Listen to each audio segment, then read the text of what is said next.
আসসালামু আলাইকুম। সবাইকে শুভেচ্ছা স্বাগতম। আশা করি সবাই ভালো আছেন, সুস্থ আছেন।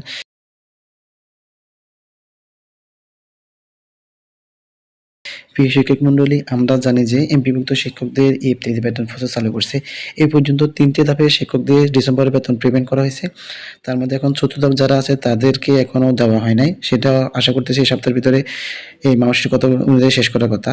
এবং চলতি সপ্তাহে আমরা জানি যে গত সপ্তাহে নিউজ অনুযায়ী যে ১ম ধাপ, ২য় ধাপ এবং ৩য় ধাপ এবং ৪র্থ ধাপ সহ জানুয়ারি মাসে বেতন এই এই পেমেন্ট করার কথা বা ব্যাংকে টাকা পাঠানোর কথা।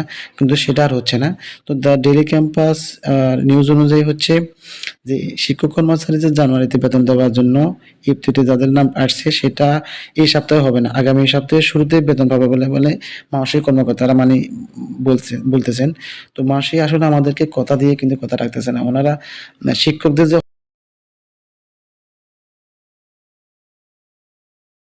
হয়রানিটা, যে শিক্ষকরা যে কি পরিমাণ কষ্ট করতেছে এটা ওনারা এখনো ফিল করছে, উপলব্ধি করতে পারতেছে না। শিক্ষকদের নিয়ে যে পরিমাণ মানে করতেছে সেটা মানে বলাবিহীন।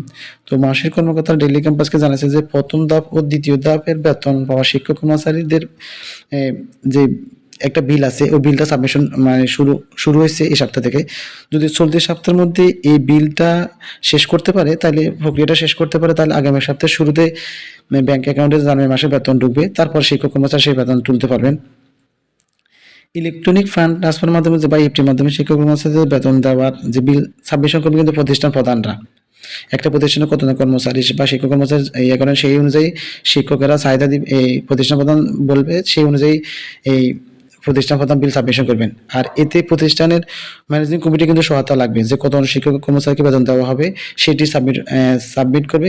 আর এটা মানসিক কর্মকর্তারা মন্ত্রণালয়ে পাঠাবে। তো ইতিমধ্যে কিন্তু এটা বিল সাবমিশনের কাজ শুরু হয়েছে। ২ দিনের ভিতরে কিন্তু আশা করতেছি বৃহস্পতিবারের ভিতরে মানে মানসিক কর্মকর্তারা আশা করতেছে যে শেষ হবে।